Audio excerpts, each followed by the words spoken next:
Aging,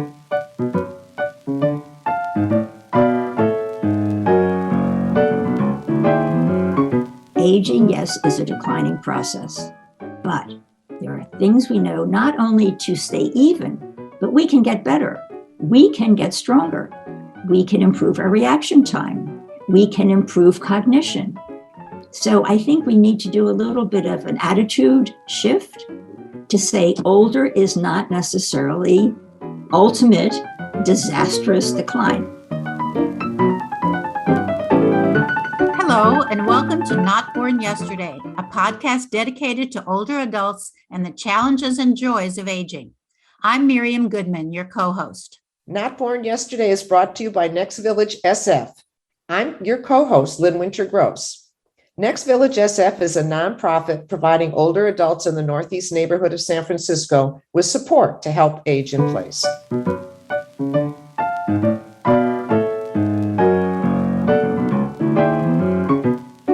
Whether we are single or married, working or retired, are financially stretched or comfortable, healthy or dealing with medical issues, with each passing year, we are all aging. For many of us, the thought of this life change brings comfort, a chance to kick back and relax. For others, the thought of becoming older is depressing. What will we do? How will we fill our days? One of the best ways to counter our fears of getting older is to plan for it. To quote Charles Darwin, "It's not the strongest or the most intelligent who survive, but the ones most responsive to change."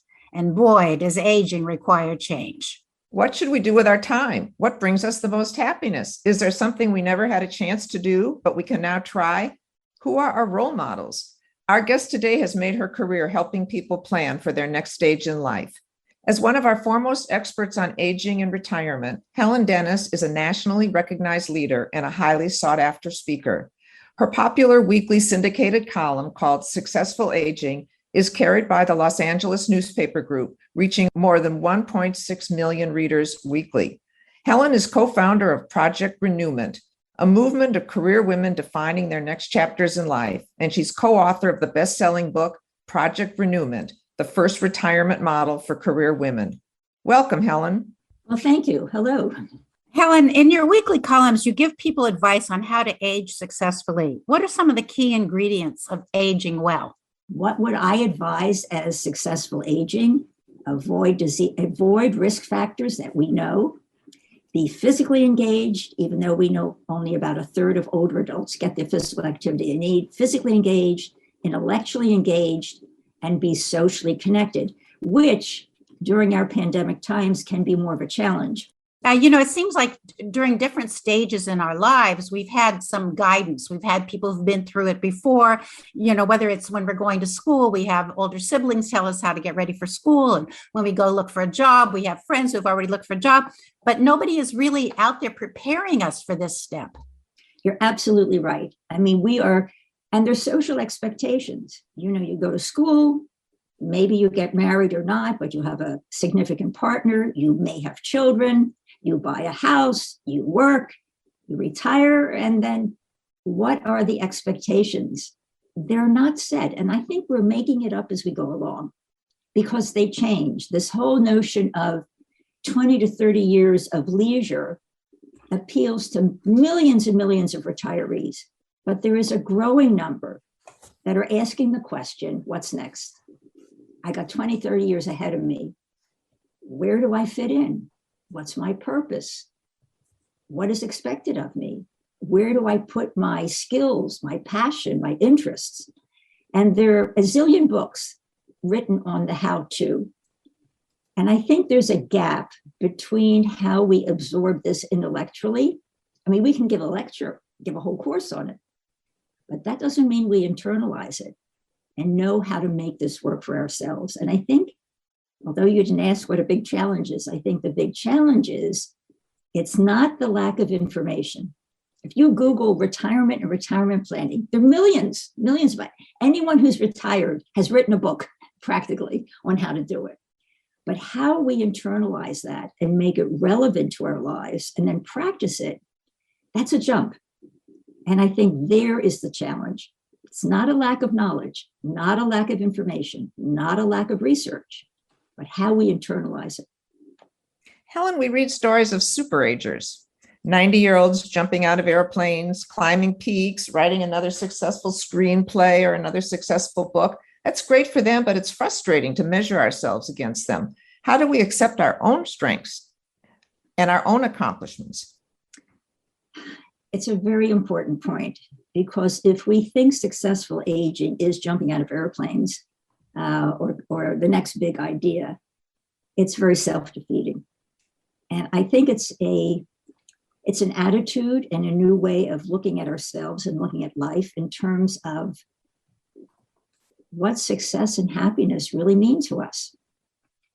And if we use a standard of Nelson Mandela or Madeleine Albright, then we fall short. And then easily comes the attitude, well, would you expect them old? Very self-defeating. So I think it requires some self-reflection, some reassessment to say, so what is important to me at my life stage? And where will I take some risks to try some new things? Who am I willing to talk to who looks like they're having an interesting, fulfilling life? So it's it's almost approaching how you're going to get a job, or when you get out of college and you talk to people who do things that you think you're interested in. I think it requires a very open mind, some risk taking, some reflection, and talk to other people. This is not a solo exercise. Talk to friends, colleagues, family. I think it needs to be a more popular topic of conversation. Kind of, so what do I really want to do with the rest of my life? That is a hard thing. And when they ask people what good aging is, everybody talks about being mentally and physically healthy and productive and having a meaningful life, but that changes from person to person. So can meaningful mean really just kicking back and doing less and not doing anything? Or does it really mean that you have to learn to change or learn to give back, find things that keep you curious or focused? How much of that is important? It's a very important point, because I think there are two areas of thought. One is that as older adults, we have a responsibility to society. We need to give back. We have to make this world a better place. And I've heard this repeatedly from a number of experts. And then there's the other pathway that says there are millions of people who work very hard. They are very happy to be off their feet, to not have pressure, to not commute, to not have a change in management, to not have things pressured. And they are living a life of a more leisurely pursuit. They are traveling and visiting family and taking up in pickleball. I mean, and so there's a question of, do we have a right to look at those folks and say, you are not fulfilling your civic obligation to society? There are two streams of thought here. I'm probably in the middle in that I do think we have a responsibility, but I'm short of passing judgment on those who choose a fulfilling and meaningful life for themselves. I say, who am I to judge their 45 years of work and then criticize them for wanting leisure? But I do think, on the other hand, as the older generation, there is a responsibility that we do have. It's interesting because I do see a lot of people who are retired who say, I don't do anything. I watch Netflix, I read the paper, and then maybe at some point they'll say, but I'm bored. They may, or they may not. And I think the real question is, should we judge them? And should we say, you are not fulfilling your responsibility to American society? And there is a train of thought, a very strong train of thought, that they don't have a right to do that. So there are two pathways. I will hold back on passing judgment. And how do we find what we want to do with our free time? Let's say you say, okay, I've had enough of sitting around or fixing my garden or cleaning up the garage. I really want something else, but I don't know what to do. think it takes some initiative. I think you can ask the question and then you have to say, well, what am I willing to do about that? So I think it requires a couple of things. I think it requires some reflection. When I say, what makes me happy? What makes a good day a good day? What makes me want to get up in the morning and start my day with a certain amount of zest? So I would say some reflection, and then I would say initiative. And then I be a starter. It's not going to come to you. Be informed, and then take some risks. Then if something looks interesting, just go do it. I mean, the question often is, how do I find my passion? Well, it's not delivered. It's not to Amazon, folks. It's an active pursuit, not quite like a job searching effort, but it's an active pursuit. And I would say take some risks. One of the things that we keep reading about is that if you're socially active, you have friends, you're going to live longer.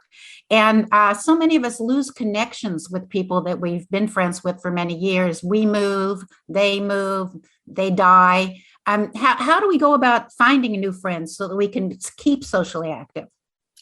That's a really important piece, because loneliness and isolation are a big, big issue.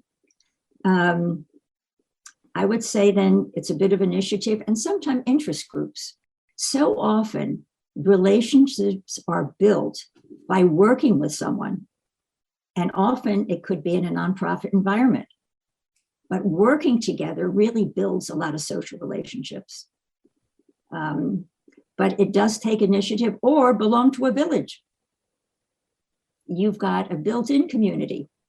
I'm a strong cheerleader of the village as one of the most effective entities to prevent isolation. And it does a lot of other things too, of course. Helen, you've been at this for a long time, and I want to know what's changed in how older adults are aging. You started writing a column when? 20 years ago. And have things changed? I think so. I think we have an older population that is more eager for information, but information that's relevant and reliable and valid. So it's I would say these are boomers in particular. I think it's also a group that is willing to ask for some help. I would say not satisfied with the status quo. They are looking for not necessarily more financial security, which some may, but an enhanced quality of life. A life well lived, a life worth living.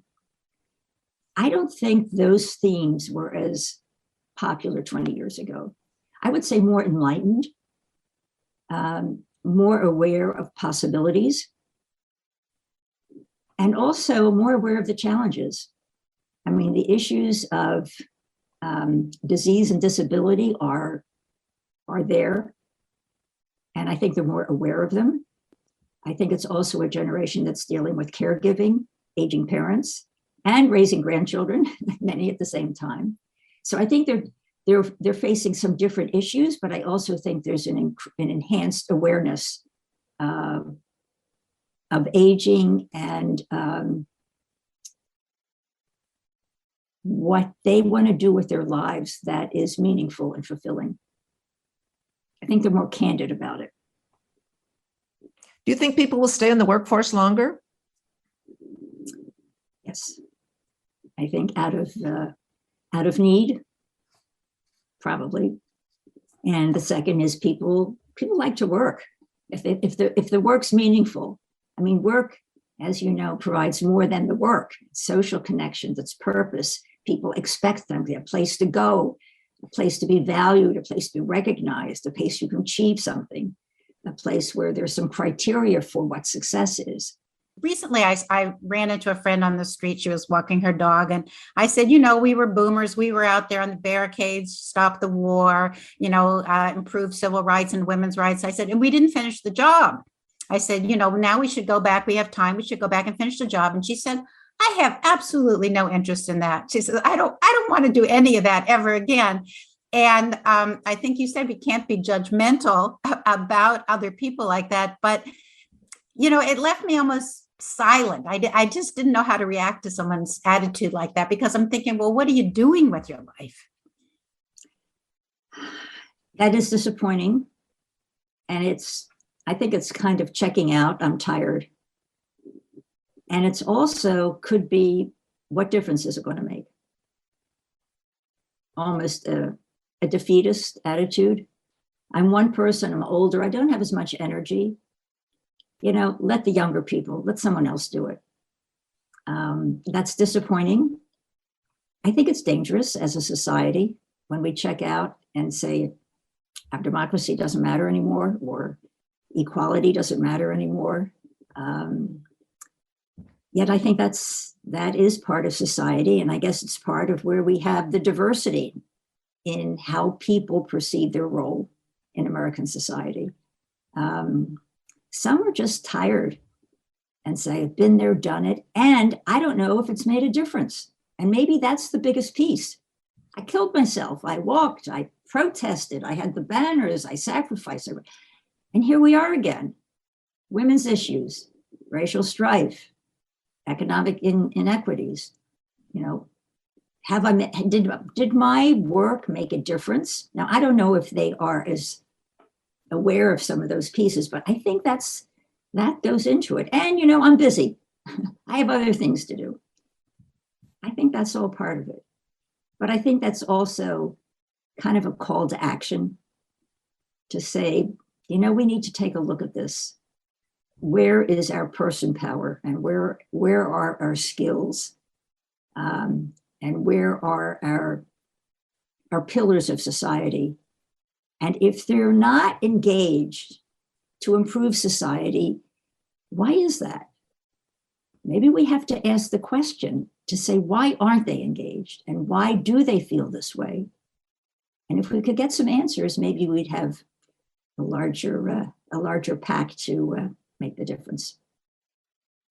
Helen, before we sign off, is there anything that we've missed? Anything else that you want to add about how we can age successfully on a more positive note? Well, on a positive note, this is hopeful. We are living longer, and we know more about how to slow the aging process. Again, we're not lacking information. And I think if we could have a bit of what I try to do in my column, a bit of a more informed public to know that aging, yes, is a declining process, but there are things we know not only to stay even, but we can get better. We can get stronger. We can improve our reaction time. We can improve cognition. So I think we need to do a little bit of an attitude shift to say older is not necessarily ultimate disastrous decline. Eventually 120, okay. But there are things we can do to live a longer, enriching, fulfilling life. And we just have to do it. And that is be physically active. In fact, Rowe and Kahn say that is the crux of successful aging is physical engagement. Let's say physically engaged, mentally engaged, have those social connections, and don't jump out of airplanes. I mean, I think there's some things that we can do. So we have to keep talking and learning. And I think then perhaps we will get to something we call successful aging that is available to everyone on the planet. Thank you. Thank you. That was syndicated columnist Helen Dennis. Thank you so much.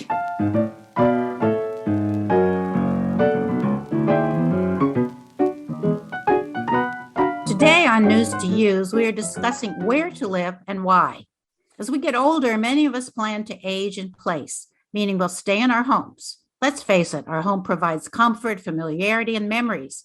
Many others decide to move from the family home as they age because they want a different lifestyle, no longer need a large house, or are tired of dealing with repairs. But few of us dream of moving into a facility if we're healthy and have the financial resources at present. Most prefer to stay where they are or to find a retirement community that fits their needs. If you are thinking about a possible move, first, determine your priorities. What is important to you as you carve out your retirement years? If you have children, do you want to live near them, or do they even want you to live nearby? Do you see yourself as being there to help with the kids or to spend lots of time with them? Do you realize that you may move to a new city to be near your adult children, and then they move for new jobs or other opportunities?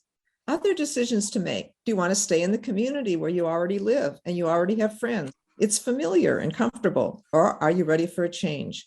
Perhaps you've always wanted to move to a warmer climate or live near an ocean or the mountains, or finally move to a big city. Now may be the time to do it. What kind of setting do you want in your later years? Think about the activities you love and keep you active. Do you want to be near a university and take classes? Do you crave professional theaters and orchestras for your cultural needs that may not be available if you pick a small town? Do you plan to hike, and do you want to live near great open spaces? How important are these things to you? Would you be willing to give up these interests for other benefits? Perhaps climate will impact your choice. If you or your partner has asthma or other health issues, you may decide a warm place will be at the top of your list. Other things to consider may seem obvious, but one should think about these things as they will impact your choice of where to settle. Are you interested in politics? Would you be comfortable living among people who don't necessarily have the same beliefs? The same goes with your spiritual needs. If your faith is important to you and you want to maintain that connection, make sure there are like-minded people with similar priorities in your new community. Think about if you want to rent an apartment or buy a condominium. Often there are apartment complexes for those 55 or older, which feature private apartments but share facilities like a pool or tennis court or a meeting room. Or you might choose co-housing, a setup with private homes or apartments where community members share responsibilities for the neighborhood and are all involved in the decisions. In these and in naturally occurring retirement communities, one keeps their independence, yet you have social interaction and activities that benefit all. Last, but important to consider, if you choose an independent life or an even independent living community, are you willing to move again if you need medical assistance? Or do you want to find a place that has provisions for you to stay where you are? Some people only want to move once. If that's your choice, look for senior communities that provide different levels of care in the same place. To find out what suits you best, spend time at different facilities, visit some of the activities, and meet and talk to the residents. What are they like? Can you see yourself fitting in? If your goal is a fulfilling senior lifestyle, check out what's available. You may decide after all your visits to stay in your home, or you may decide you're ready for the move. Good luck.